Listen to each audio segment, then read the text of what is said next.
Hello, everyone. Good afternoon, good morning, good evening, depending on which part of the world you're joining us from today.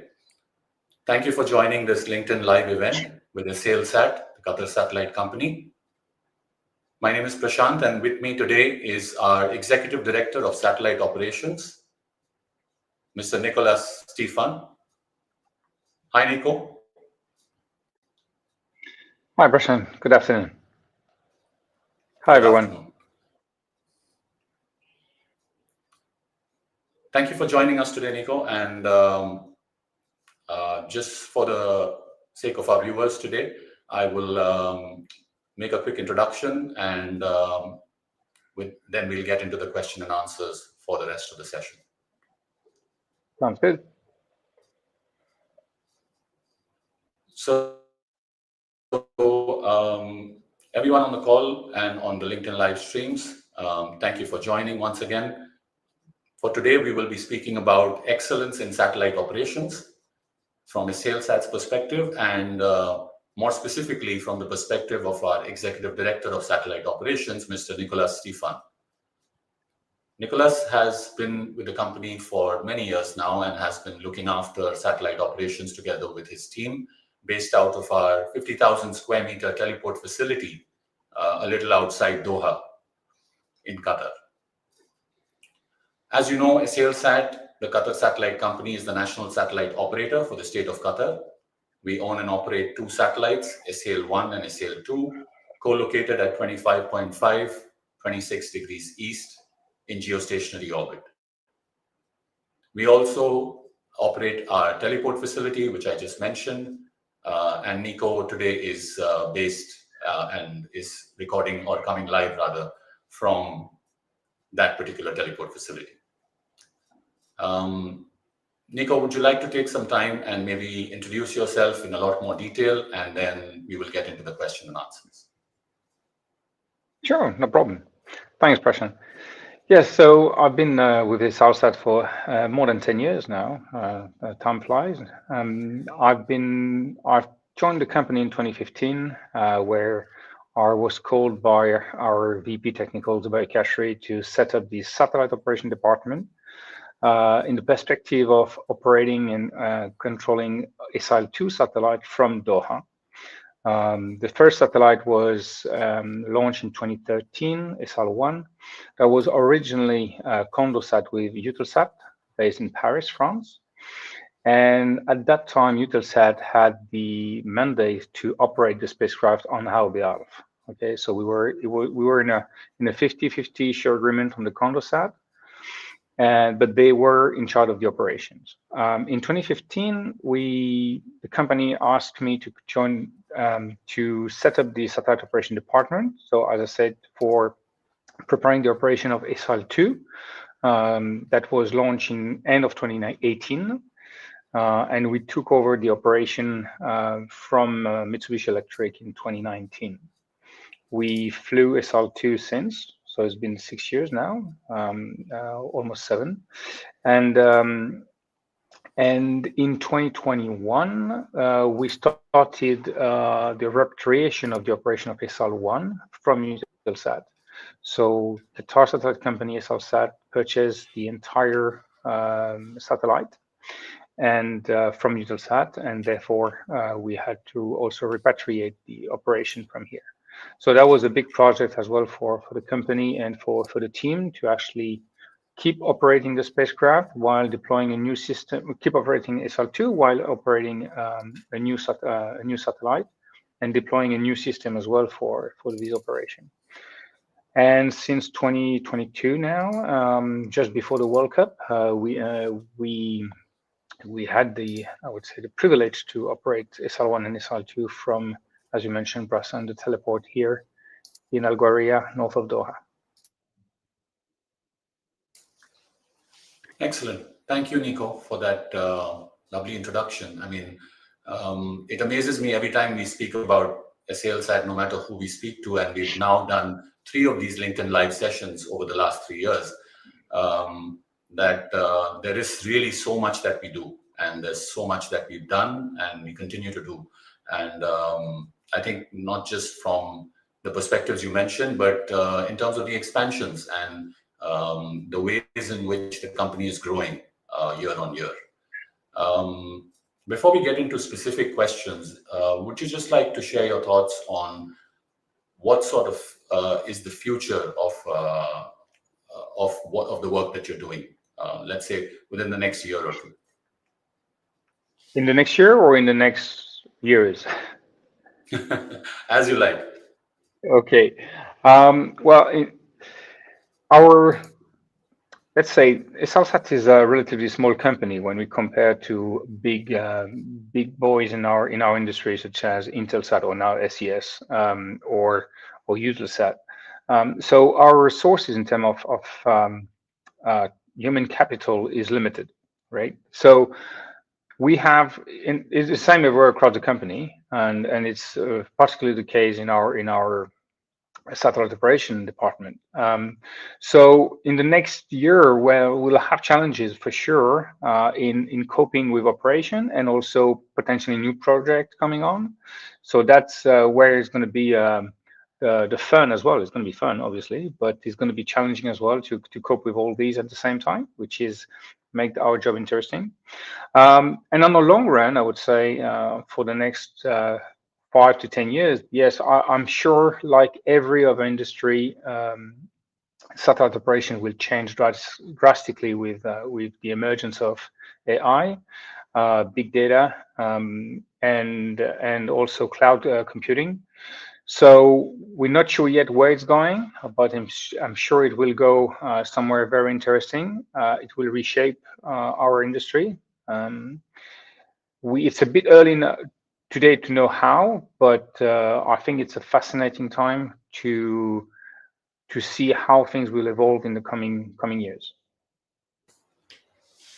Excellent. I think I couldn't have put it any better. It's just what you mentioned about AI impacting every industry is happening, and it will eventually happen in pretty much everything that everyone does. So, yeah, very exciting times that we live in. Okay, let me start with some questions now, and I think the first one that we have here is more related to how Es'hailSat has been a key player in Qatar's space ambitions ever since we began, and it's been what 15 years now, and of which we've been operating satellites for 12 plus years. So, how would you define Es'hailSat's role in the regional satellite ecosystem? Yeah, thanks, Prashant. So, well, as you said, Es'hailSat has been providing secure, independent satellite communication capabilities for Qatar and the region over the last 12 years. Okay, so we've been a big player and the pretty much only player in Qatar for securing those communications for the government and for the entities around here. Of course, our main focus was on broadcasting, okay, with main customers such as Al Jazeera, beIN, but others as well. But also we've been providing VSAT services to our customer in the region, and also government services with a high reliability service to our government partners. We also have been a strategic enabler for digital transformation and national security to make sure that Qatar was independent in terms of communications. That has been very important. That was one of the mandates we had originally. But last but not least, I think where it's very important is to try to develop a skill set amongst young Qatari graduates in the field of technology, and especially in satellite technology and satellite operation. We've been hosting in our team several young graduates from Qatar lately. I mean, we've been doing that for many years now, but now we have, I think, about 8 to 10% of our workforce in the technical department or technical division where we have Qataris, and I think this number will grow in the future.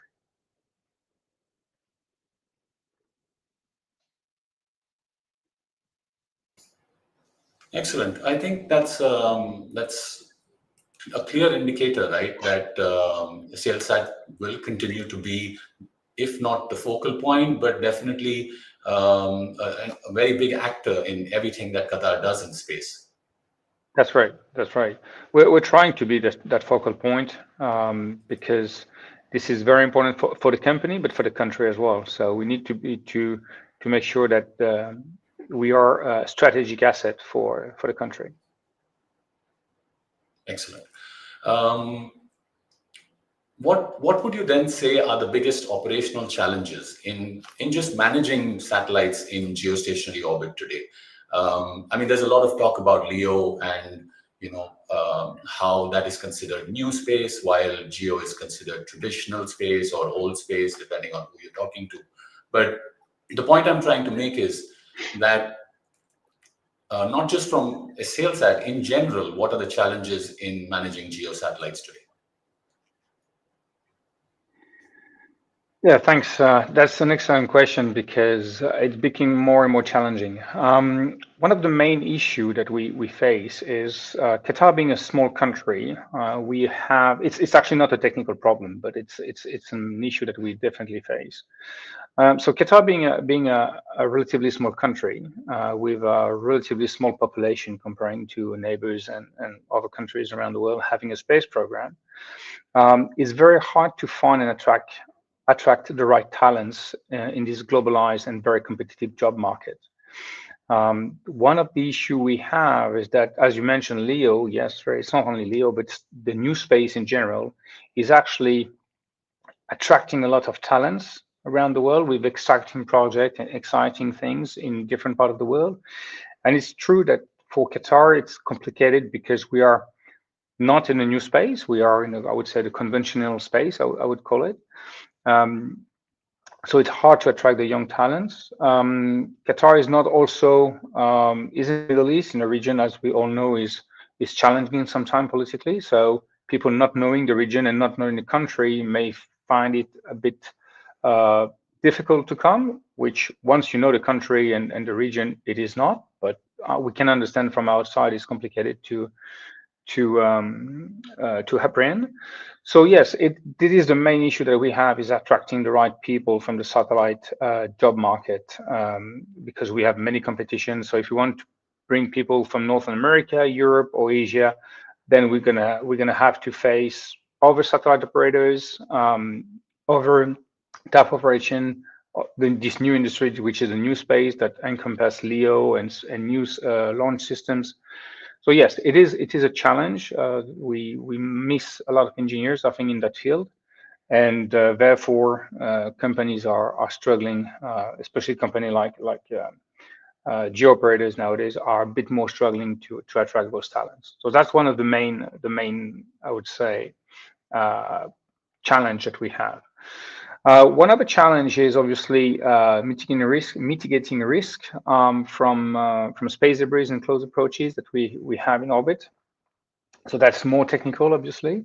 We have more and more flying objects. So we're not on the geo belt. We are not at the stage that they could be on the LEO. But still, we have more and more third stage rockets coming our ways. We have dead bodies flying around. We need to be very we need to pay very much attention. We also have issues with spacecraft exploding. It happened several times already in the past, so creating multiple debris. So yes, that is also something that, like for LEO, even if we have less occurrences, we have issues that we may face due to these space debris and close approaches.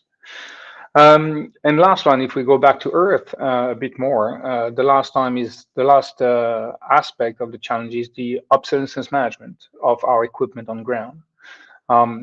When we purchase a geospacecraft, it's meant to last about 15 years. Okay, that's what the satellite manufacturers are selling it for. So when we have servers and the technology that we're using at T0, let's say today, in 10, 15 years from now, this technology will be obviously outdated, and therefore we need to replace the hardware with new hardware that is being supported. Therefore, sometimes the hardware can't, the software that is on this hardware cannot cope with the new hardware, so we need to update the software as well. So it has a lot of maintenance and operation and maintenance issues that we are facing, just because the hardware is aging and the technology is moving forward. But when you purchase a software that is 10 years old, then your software is still 10 years old, and you can't do much about it. So you need to make sure that it's going to be able to adapt to the new hardware, and if not, then we'll have to do an update of that software.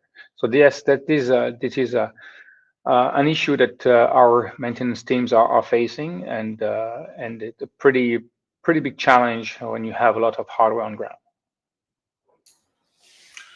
Yeah, I mean, frankly, from a personal note, I've been in this industry now for about 20 years. It just amazes me the work that you guys do. It's just, this is really the space stuff, right? And not just the space stuff, on the ground as well. So you really have to manage and operate what's out there in space, but you have to do it from the ground. So that's what makes it so much more challenging and so much more, just amazing to me, frankly. How does Es'hailSat then ensure resilience and redundancy in its satellite operations?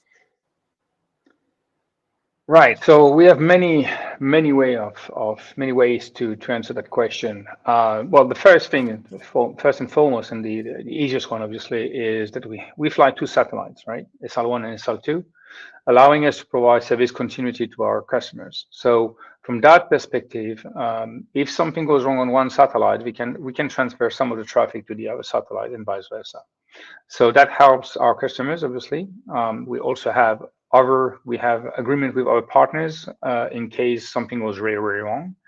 So we have this service continuity on the spacecraft side that is provided to our customers. Now, from the ground perspective, we recently got certified as a T4 certified teleport here in Doha. So we were granted several ISO certifications for the ground segment, which were based on the fact that we have a lot of redundant ground infrastructure at the teleport, allowing us to make sure that if something goes wrong at the teleport, there is always a way we can recover the service, and the customer will not be impacted, or with a minimum impact. So that's one of the biggest, the big aspect that allowed us to get this Tier 4 certification. We also have robust disaster recovery and failover protocols. When something goes really wrong, then we need to transfer these operation quickly. And for that, we have been implemented for the last, I would say, pretty much since I arrived, last 10 years or 8 years ago, we started to implement ITSM, so which is IT Service Management. And we run our operation and maintenance using ITSM. So we have different processes such as change management, incident management, or problem management that are helping us to manage our operation. So nothing is done, for instance, on the system without a proper change approved and followed by a system. As soon as we have an incident on the system, on the network, when I say the network, I can say it can be the satellite or the ground, then we raise an incident, and our team are working around the clock to make sure that we resolve this incident as soon as possible to avoid any issue that our customer could face. And we have other processes as well that we have in place to make sure that we are following properly all these issues. So we have this problem management as part of the ITSM, I would say, framework, where we actually make sure that all our problems are followed, are investigated, and they can be resolved as soon as possible. We also provide, relatively recently now, service requests to our customers, so we can raise service requests directly on our portals for some of our customers, and we will probably deploy that to most of the customers in the coming years.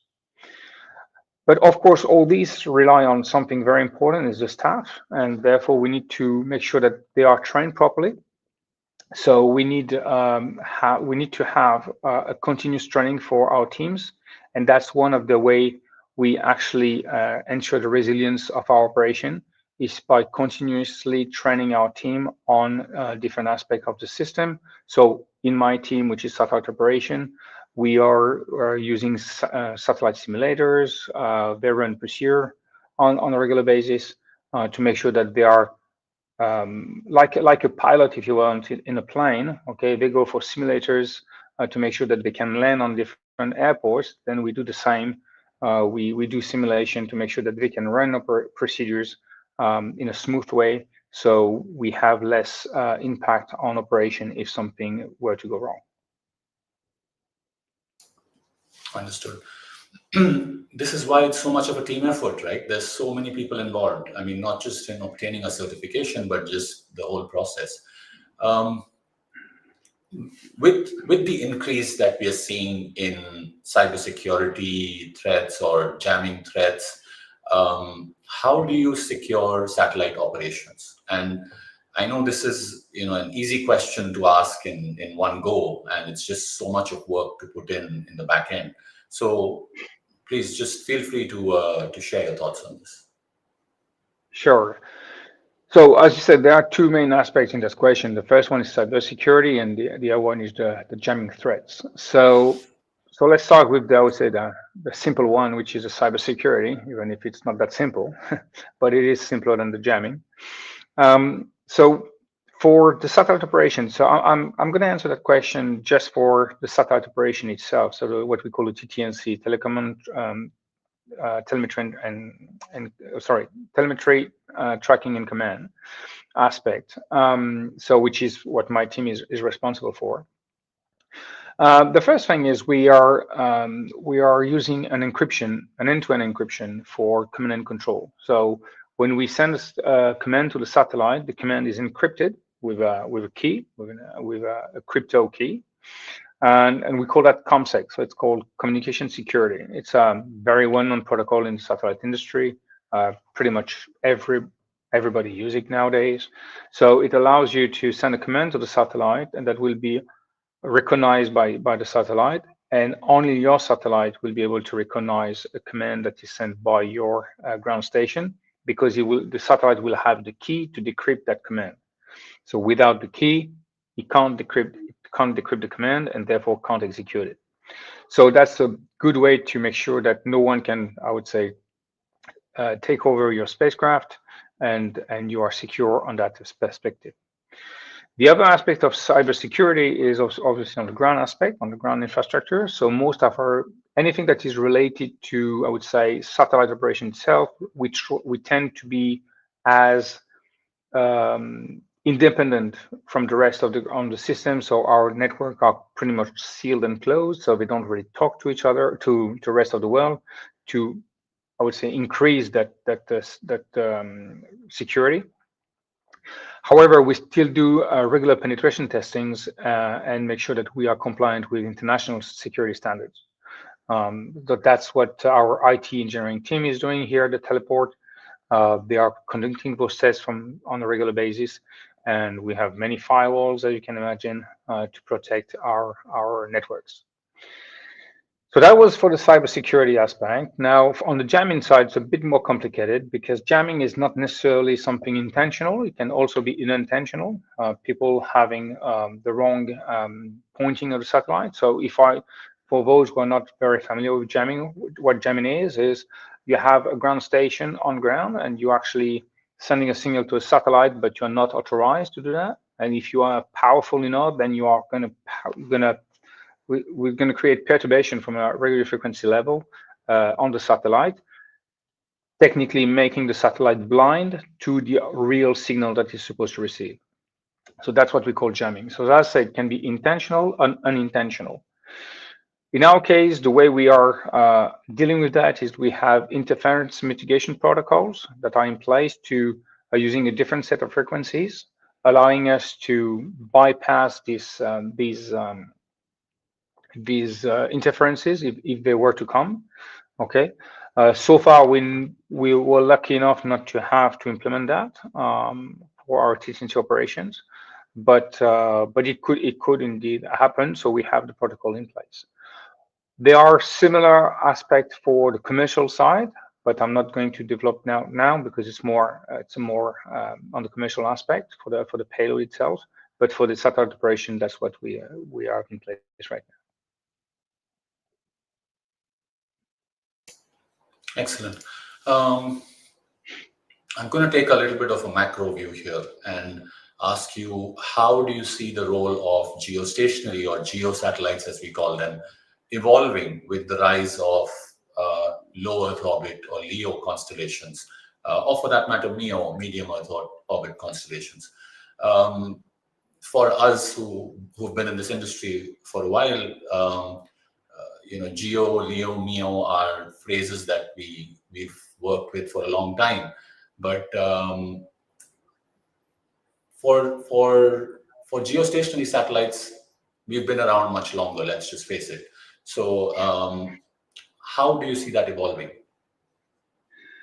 Well, it's true that the LEO, I would say LEO mainly, but also MEO constellation have been disruptive in our industry lately. They bring something new, definitely, and we have to face it. But we do think that the geo belt is still an orbit that is very interesting, especially for broadcast, because it's better if you have a very cheap antenna on your rooftop, just a dish to receive the signal from the satellite.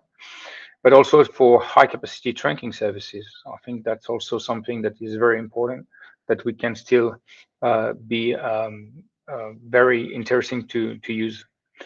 On the data side, I think we need to have a complementary approach.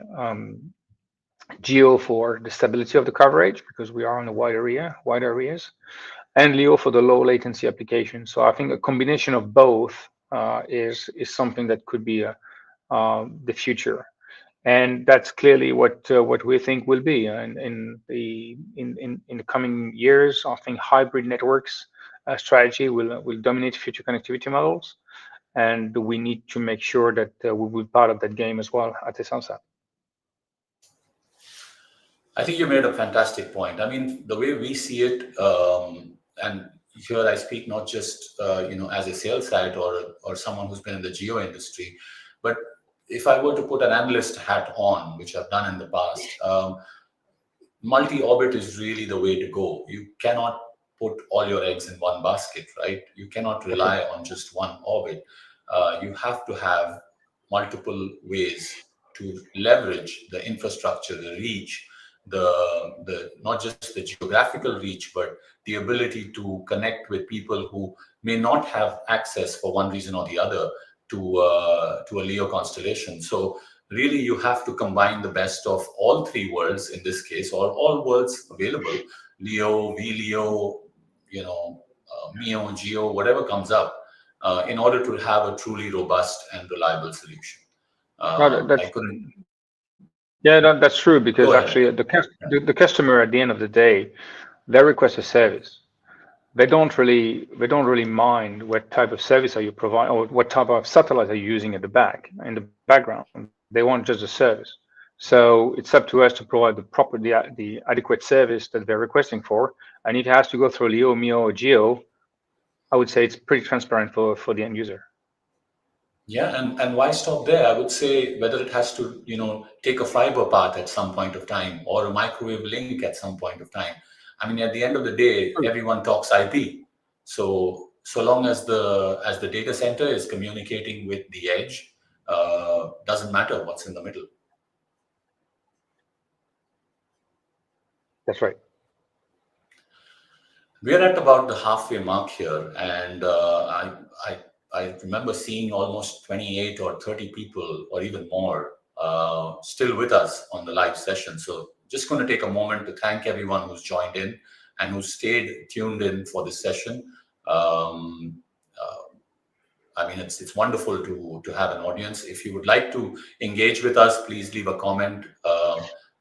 This recording will be saved and will be published on our social media platforms. You can drop us a message, of course, at any time. So thank you, everyone who's joined, and we will continue. Like I said, we're at the halfway mark. What innovations are you implementing, Nico, in order to make the ground segment as well as the satellite operations truly competitive in the years to come? Well, as I already mentioned, one of the main you drive innovation when you have a pain point, right? When something is painful for you, and what is painful for us right now is our capability to actually attract talents in the region. So, in order to, in the meantime, okay, because we have a reduced but very skilled team, um, the amount of work that the workload that we have is pretty intense. So what we need to do is create tools, automation tools for our daily activities to make sure that anything that is a repetitive task will be done automatically without the intervention of any human beings. We're not talking about AI here. We're just talking about automation, basic stuff that are meant or that are required in our daily operation, daily activities. So that's one of the aspects that we are developing in our team, is to develop increased automation. We also, as not only in the team but more at the teleport level, developing a data lake infrastructure to centralize all our data. So that will allow us soon to use AI for data analytics, because sometime when you have an issue on your chain, on your network, you may see the impact of that issue on different systems. We have many systems, many monitoring systems across the teleport, and one of the issue we face is when you have an alarm on one system and an alarm on another system on the other side of the network, maybe those alarms are actually connected, and it's today it's hard to identify because they're not centralized in a proper infrastructure. So that's why we're developing this data lake, and the use of AI will help us to identify those connections between the different part of the network. So that's one aspect. The second aspect for that we could use the data lake for is also because it's centralized for troubleshooting purposes and engineering post-processing. That's very interesting because the team can actually connect to that data lake and get all the data they need at the time they need, without thinking of, oh, okay, I have data for the satellite in that location. I have data for the Es'hailSat-1 at that location, Es'hailSat-2 at that location, for this antenna at this location. No, everything is centralized in one place, so it's much easier and more efficient for the team when they work on. The last but not the least, we are now exploring the use of AI for different applications, such as predictive maintenance detections. That's something that's been in the pipe for a while. I know that many other industries are looking into that as well. I remember a discussion I had with Qatar Airways about 2 years ago. They were already looking into that. We're also looking into it, but that's not easy. AI is not a magic box, so it's very hard to implement. But we're still working on that. And also, we would love to use AI to reduce our workload for engineers on daily activities. So in addition to the automation that are basic script and basic, I would say, small software doing things on our behalf, AI could take decision on basic aspect as well of the operation in the coming years. That's what we see coming. And as I said in the introduction, that's where I think things will change drastically in the coming years.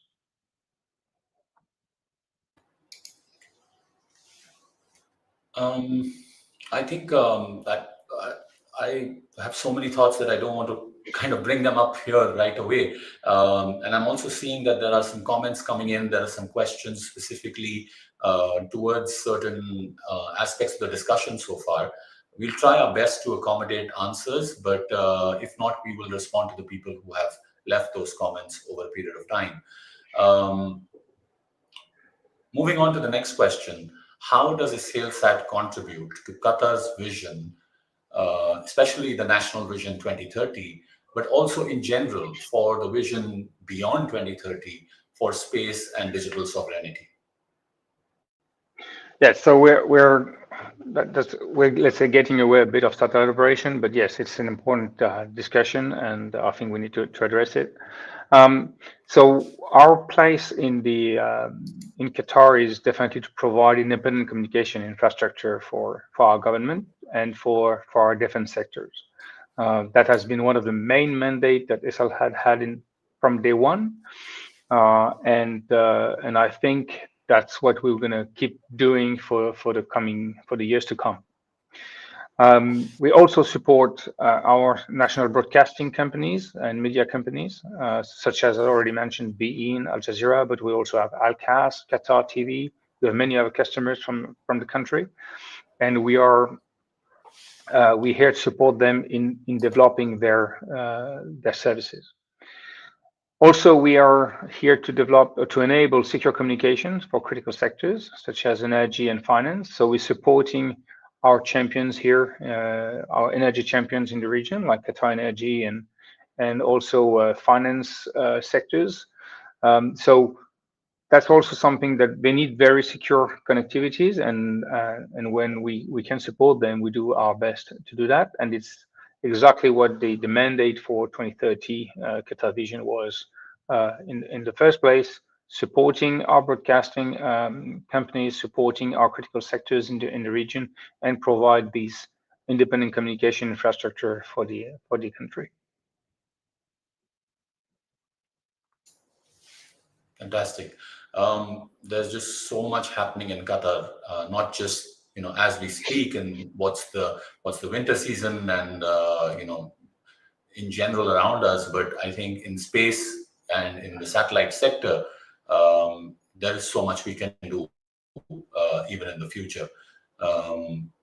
Thank you for that. Going a little deeper and getting a little more specific, what are your priorities within satellite operations when it comes to sustainability? Because that's a very important topic today, not just for our listeners who are continuing to stay tuned in, but also for the planet as a whole. So, Yes. where do you see sustainability, and how is it part of your satellite operations? Right. So for us, we're not talking too much about the planet because we're already in space, right? So, but we need still to be sustainable for sustaining our business. So we need to be compliant with the space debris mitigation guidelines that are provided by the UN, by the UN OSA. So to make sure that once a satellite reaches is end of life, then we dispose it to the graveyard orbit for geostationary, which is, for those who are not familiar, about 300 kilometers above the geostationary orbit. So we need to make sure that our satellite is still operable. Okay, so we can send it to this graveyard orbit. That means we also need to be very conscious of the fact that we can't wait the last minute. Okay, if we wait the last minute, so it's always a very tough situation, because we would have our commercial team pushing us to keep the satellite as long as we want. But if we keep it too long, then we won't have enough fuel to actually bring it to the graveyard orbit. So it's always a tough decision, because we send to the graveyard orbit a satellite that is not completely dead, because if it would be dead, obviously we won't be able to send it. And therefore we always have a little bit of margin for this operation, that some people, not in our company but in other company, I know they may want to keep to extend life of their spacecraft. So that's something that for us is very important, to make sure that we follow these guidelines, to avoid shooting ourselves in the foot, pretty much.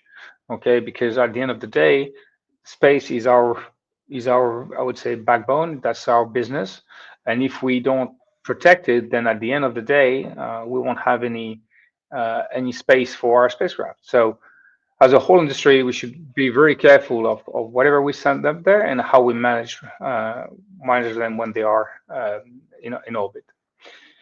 And last point on that is to make sure that we improve the communication between the different satellite operators, especially when something happens in orbit.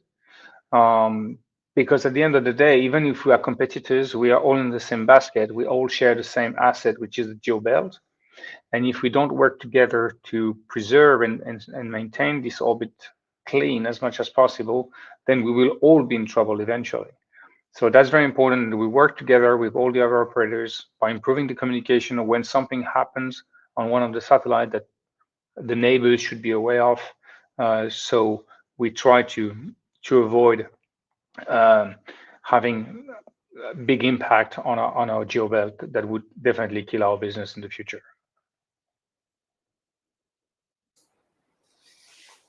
Great, thank you. Just being a bit mindful that we're coming up to about 45 minutes, and I still see 21 people, so it's absolutely fantastic. And credit to you, Nico, for just such insightful and informative answers. So thank you. You're welcome. I think I have one more question on my list, and then maybe I will throw a couple of curveballs at you if you're okay with that. Sure. And we'll try to take one question from the comments as well, because this does seem quite relevant. Looking ahead, what's next for Es'hailSat in terms of expansion or new services? So yeah, so in terms of expansion, I think we see different trends. And one of the trends that we're looking at right now is to expand our footprint in K-band and high throughput satellite using software. I mean, the new trend nowadays also is a software-defined satellite. So we're looking into that as well. Even if they are becoming much more expensive than they used to be when launched several years ago. That's something we need to think of because our customer wants flexibility in space. So that's also something we need to take into account. Okay, and it's very hard with a very dynamic market nowadays to launch a satellite for 15 years and realize after 5 years that the coverage is not the right one or the capacity is not the right one. So yes, these software-defined satellites are actually very important for that, and that's what we're looking into that through our K-band expansion. That's one thing. One aspect also that we see for is to replace our current fleet. Obviously, SL1 and SL2, like everybody else, they are aging, and at some point we'll have to replace them. So we still have many years to go, but we need to already to think about it because the procurement of new satellite takes a very long time nowadays. We're talking for SDS satellite, for instance, we're talking about 4 or 5 years. So we need to plan ahead, and then when I say 4 or 5 years, or 4 years is pretty much when you place the order. So before placing the order, you need to do all the analysis and all the sizing of your spacecraft. So you need 4 or 5 years minimum to actually currently replace a satellite, and therefore, even if we still have time for our birds, I think in a couple of years or more, or 3 maybe, tops 3 years, we'll have to really think about replacing SL1 or SL2, and we'll go with an increase in capacity for the spacecraft. Then the last part is as we were saying earlier, that we need to expand our services with other orbits. The satellite manufacturers, the LEO constellation are coming online, LEO and MEO, and we need to find a solutions.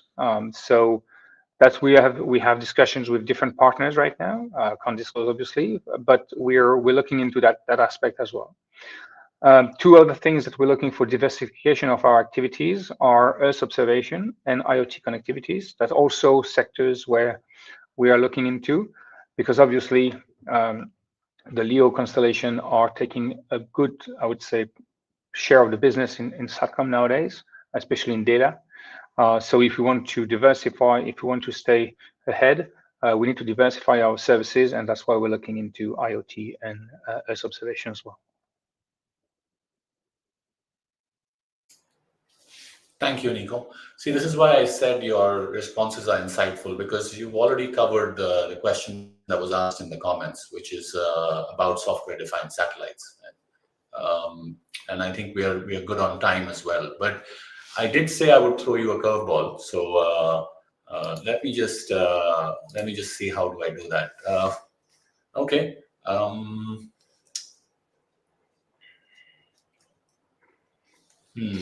I really have to think here. So if the future is multi-orbit, all right, which we all are seeing that it will be multi-orbit, how does that change satellite operations? And what are let's say the top 3 things that you, as the executive director of satellite operations at Es'hailSat, would say that a geostationary satellite operator needs to do in order to be ready for a multi-orbit world? Oh, it's a vast topic. First, well, it's not an easy answer because there is not only one answer. There are many answers possible to that. Usually, until recently, I would say, until for the last, I would say, until 2015, 2020, most of the operators were either LEO or either GEO. So their teams were either GEO teams or LEO teams. And even if the type of work is similar, I mean, you send command to the satellite, receive telemetry, analyze it, the operations that are sent on a daily basis are quite different. So on an Earth observation, on a LEO satellite, which can be Earth observation, but also a SATCOM nowadays, you don't see the spacecraft all the time. Okay, the spacecraft, you have many spacecraft to take care of at the same time, so you need a lot of automations. That's one thing. The visibility of the satellite is limited to the ground station that you have. So the way of working is quite different than what we do on satellite operation for GEO.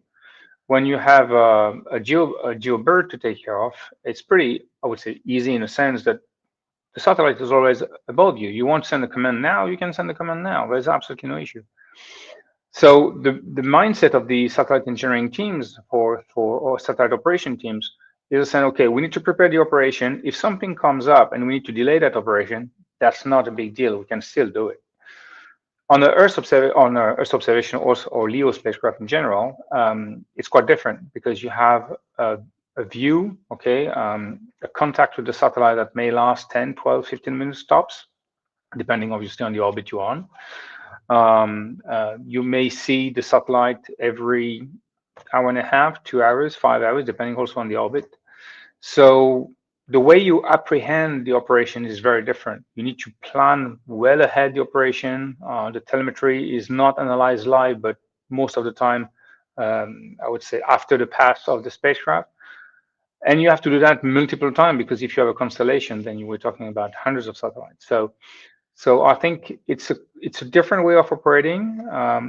You need much more automations, that's for sure. Your ground system need to be adapted for that. They can't be the same than the one that we have in GEO. Even if some of the base software are the same, the way they are configured are different. So it's a completely different training for the teams as well. So it's good to come back to your question, what the GEO operator should do. Then if you go for satellite operation with LEO, then in that case, you probably need to get some of this knowledge into your team because starting from scratch might not be feasible. So you probably will have to hire people with a specific LEO background and then do some cross training within the teams to make sure that we can cover these two type of orbits. And going back to something you said earlier, do you see AI playing a role in this, which is training the team? Yeah, well, definitely. Well, I don't think there is. I mean, there are companies nowadays that are starting working on these aspects, on automating operation thanks to AI. I think we are really at the early stage. I'm not sure how far they've been because on our side we're not really into it yet, so we haven't deeply looked. I had a deep look in it, but yes, I think on the long term, that's for sure. AI will help a lot in managing those big constellation. Now, on a SATCOM or on a LEO spacecraft, we're talking about a couple of hundreds, maybe 1,000 telemetries coming down for smaller spacecraft, maybe a bit more for bigger spacecraft, but like we're talking about maybe 1,000, 2,000 points. Yeah. When we compare to a geosatellite, we're talking about 30,000 points. So it's not the same. The volume of data is not the same. The way you interact with it is not the same. But when you have 2,000 points times 100, if you have 100 satellites, that's a lot of data to manage. Yeah. So obviously, this AI software will help the operation on a daily basis, either for automating the operation, but also to analyzing incident that we can see on spacecraft. That's fantastic. I mean, I can't thank you enough, not just for the questions you've answered, but for